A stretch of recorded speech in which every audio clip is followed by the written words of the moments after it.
Well, good morning, church. Thank you for joining us on our deep dive. Today we're in Philippians chapter 3, verses 17 through 21.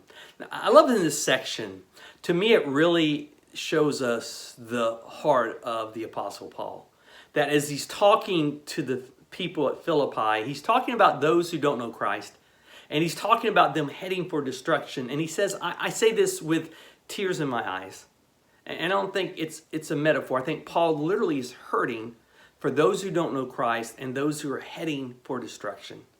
See, Paul was compelled to take this message of the gospel around the world to the Gentiles who didn't know, so they could know the hope that could be found in Christ.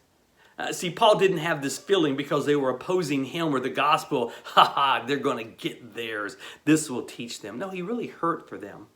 He knew that they were being driven by their own appetites, that they were just living for what they could get now. And he understood their end was destruction, and that broke his heart.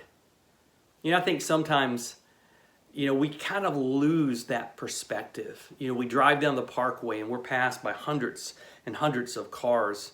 And we don't think that the majority of those cars are driven by people who don't know Christ. Not people that have listened and understood and made a choice, but people really who are living kind of in their own world and don't even realize they're heading towards destruction. See, if there was a bridge out down the road and we saw them passing us knowing they're heading for a bridge in which it was out and they were going to crash into the river, we would look at them, we'd feel compassion. Oh my goodness, don't they know? I hope someone stops them. Matter of fact, we might even pull over to the side of the road, get on the other side and wave and say, no, stop, the bridge is out. And yet they are heading for destruction, much worse than a bridge. It's eternal separation from God. And do we allow that at times to break our heart? See, I know sometimes I don't let that happen.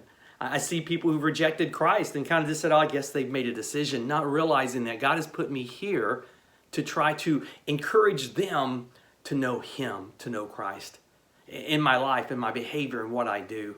And I just think sometimes this verse convicts me that, I may feel sorry, but man, I'm not moved to tears. And Paul was, and that compelled him. See, he was a citizen of heaven.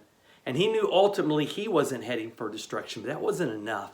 He wanted to make sure those around him also knew the hope that could be found in Christ.